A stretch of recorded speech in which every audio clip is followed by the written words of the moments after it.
This one right here, we're looking at another African country. We're going to look at geography now. Gabon, you know. I've heard about Gabon and thing. I'm going to learn a little bit about it here. Come along with me and watch this here and learn a little something about Gabon. Welcome back and ting. I'm Mr. Jad. Are we going to get straight into this video? Let's YouTube and simmer. Okay, I have 3 seconds to impress you enough to not get bored with another obscure African country video. This place has surfing hippos!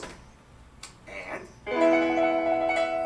it's time to learn geography now! Hey everyone, I'm your host Barbie. Okay, so here's the deal. I know a lot of you guys are kind of like dismissing all the other smaller obscure African countries, and you're just waiting for the big guys like Russia and India. However, Africa is an incredibly crucial continent to learn about because without it, you know, humanity kind of wouldn't exist. So shut your yapples and cram this in your brain pipes! Let's find out stuff about Gabon, shall we? Ah, Gabon.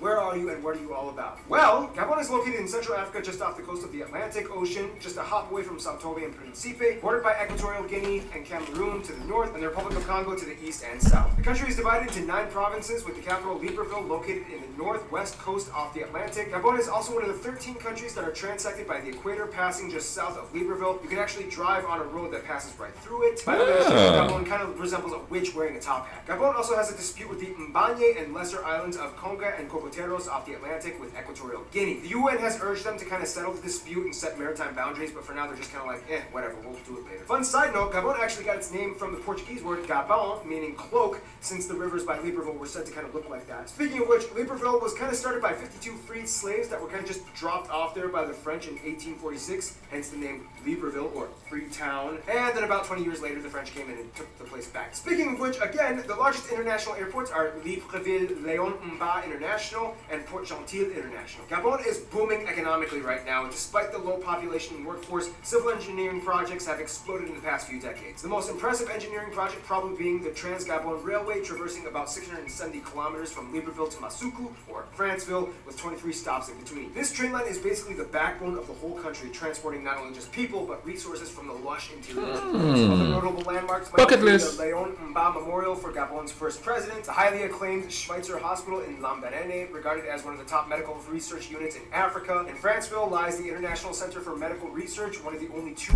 You know, I have this idea. As a matter of fact, me and my buddy have this idea that we want to travel major highways across countries. Like somebody was telling me about a highway in Canada that goes from coast to coast. I'd like to do that. There's a highway here called Route 66. It doesn't go across the country, but it goes from California to Chicago. And it's a really famous highway and thing, you know. It's Route 66. I'd like to check that out. Hit me up in the comment section with major highways in your countries that goes across. Now, if not all the way across, but a long way across, you know what I mean? I would love to like just go there and travel those things and see some stuff, you know what I mean? On the island, so small you could walk it in a day where I'm from. But I'm always intrigued with, you know, like yesterday, me and my buddy, we just went driving. Like we drive over a bridge here and went to a place called Chillicothe, Ohio, you know, it's just up there, you know. And you could tell the difference between areas, you know, economically, culturally, and things, even though it's just over the border and thing. So, you know, that kind of stuff will interest me, you know, because I know going through all those highways, I'll run into different dialects, and, you know, just different people and thing. Man, that would be interesting. Bucket list? Yes, I. Maximum biosafety level 4 containment labs in Africa, on the same level as the smallpox holding CDC building in Atlanta, Georgia. Not this Georgia, this Georgia. This Georgia will be up in 2 episodes. The famous Liana Bridge in Ogooué, Lolo also sticks out. The Flame of Peace, the Omar Bongo statue, the interesting half-man, half-woman slave breaking free from bondage statue, and of course the Presidential Palace, which has been a hotbed of controversy because the president kind of spent way too many millions of dollars on it. To make things simple, the area of what is now Gabon used to be a French protectorate under French Equatorial Africa, not West Africa. Don't get those two mixed up. Just like Equatorial Guinea, the major cities in Gabon are thriving with oil money. This allows them to import luxury items and goods from all over the world. Libreville itself considered one of the most expensive cities in Africa. Each village in rural Gabon is considered to own about 5 kilometers of surrounding forest in every direction, which is why, like many other sub-Saharan African countries, you get these small round villages connected by long single stretches of road like knots on a string. In between these roads, you can find an abundance of something incredibly rare, found almost nowhere else on Earth. Which brings us to... Rare, nowhere else on Earth. I was talking about gorillas. Yeah, fact, Gabon has the highest concentration of Gorillas. of any country in the world and holds about 80% of the entire world's wild Wow. population. Well, despite that, the national animal is actually the black panther, as it can be found on the coat of arms. By the way, bravo Marvel on bringing him into the franchise. Gabon is absolutely packed with raw, unspoiled, heavily concentrated jungle and rainforest, making it the second most forested African country after Seychelles at about 85% of the entire landmass. Over 700 species of birds are found here alone and hundreds of mammal and reptile species as well. Don't miss out on the Makoku and Congo Falls, the Crystal Mountains, and try to discover and document one of the hundreds, if not thousands, of unexplored caves hidden deep within the jungle brush. Basically, the country is split into 3 physical regions: the coastal plain, the central highlands, and the thick jungle interior on the east side. In 2003, the government decided to designate a minimum of 10% of the land towards protected national parks and wildlife areas, the largest one being the Makebe National Park in the northeast. And some of these places are pretty funky. For example, you have the Luango National Park along the coast, sometimes referred to as Africa's last Eden, as it's one of the only few places in the world where you can find inland savanna species like elephants and hippos playing and surfing along the ocean. So if there's one thing you're going to take away from this video, just remember, Gabon has surfing hippos. Done. Just a skip away is the largest lake, Lake Unage, and the Unage River, the largest one. That's the most important body of water that flows across the entire country and was historically used as a major source of transport, especially to the cities of Moanda and Masuku, or Franceville, known for being the mining capitals of Gabon. Now, despite the lush, heavy biodiverse regions, Gabon really isn't too much of an agrarian society. Once again, just like Equatorial Guinea, this is because of oil! In the early 70s, offshore oil was discovered and they rode that pony into the sunset. Oil makes up about 80% of the country's exports and about 45% of the overall GDP and 60% of state budget revenues. Despite the reduced role of other industries, forestry actually has a sizable labor force. Cassavas, plantains, butter, fruit, and palm wherever farmlands exist. Palm nuts actually are a key ingredient in most national dishes. Few restaurants will serve it, but if you can find the low-key venue, you might even find the Gabonese delicacy porcupine served in a stew. If you find yourself in the right neighborhood, you might even witness I'll try anything. A drink made out of the iboga root, a hallucinogenic Whoa, substance. wait. Let me go back there. Let me go back there. People claim to see their ancestors. Hold on. And that's the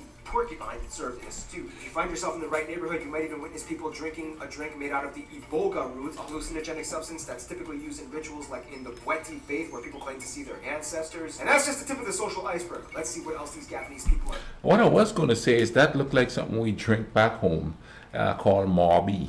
It's just like a tree bark itself too, and man, I've had some Marby in so long.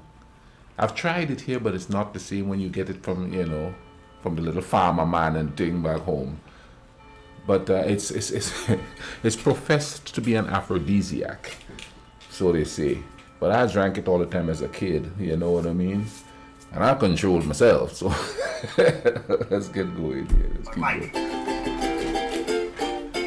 Okay, so half you people are probably thinking, okay, Gabon is just another French-speaking African country, so what? There's like 20 of those. What's so special about them? Boys, sit your fat cheeks down and learn yourself some ethnic groups. First of all, almost the entire population of Gabon is made up of Bantu origins. For those of you who don't know, the Bantus are the largest classification of ethno-linguistic Africans that stretch far across West and South and East Africa, with over 600 tribes and about 500 languages spoken. Probably should have mentioned that in an earlier African episode, like Angola.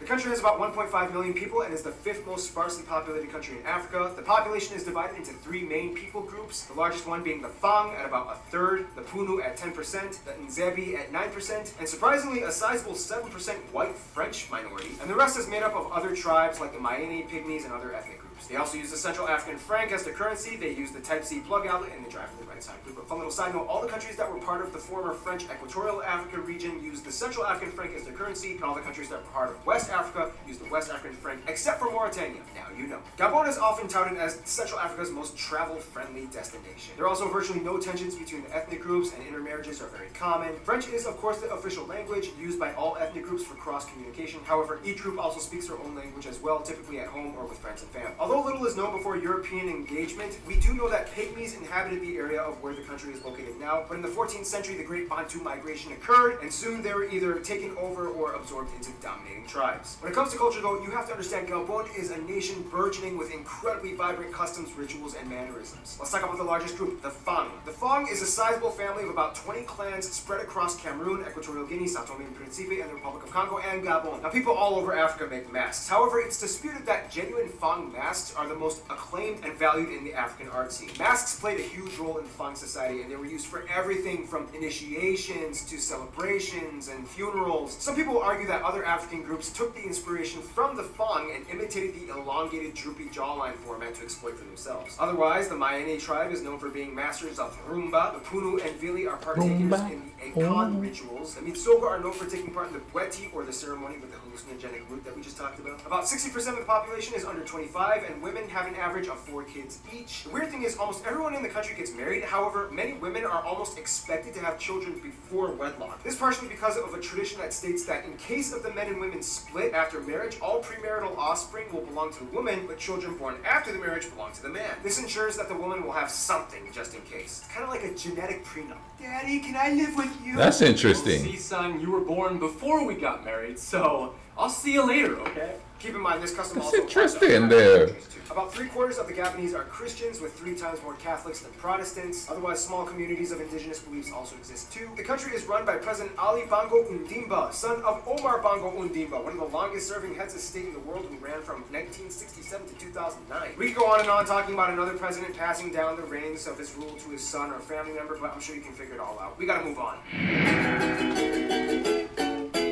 Okay, let me put it this way. Gabon is kind of like the little sister of the Congos that got rich and changed her last name. France and Gabon have been getting along very well even after independence in 1960. They are the largest importer, as the Gabonese love their cheese and foie gras, and the 6th Marine Infantry Battalion of the French military is also stationed in Gabon. Former President Bongo is even quoted for saying, "Africa without France is like a car without a driver, but France without Africa is like a car with no petrol." Surprisingly though, a lot of Gabonese people will say that Morocco and Trinidad and Tobago are good friends. President Bongo is good friends with King Mohammed VI, and a large number of Gabonese students study abroad in Morocco. Trinidad and Tobago may be small, but they do big business with Gabon, as about 6% of all of their imports come from Gabon, making it their closest African economic ally. In terms of their best friends, however, since childhood, Gabon has always kind of had a little crush on Cameroon. Sing it with me. Everybody loves Cameroon, but especially Gabon. They share similar ethnic groups, cultures, languages. They love visiting each other, even though Equatorial Guinea kind of gets in the way and interrupts their conversations. In conclusion, to the untrained eye, all the small, obscure African nations are kind of hard to distinguish from each other. However, I encourage you to look a little closer, because then, and only then, will you find surfing hippos. Stay tuned. An even smaller and more obscure African country, but with a higher population, the Gambia, is coming up next. Alright, we gonna do Gambia. Yes, but anyway, I really enjoyed this.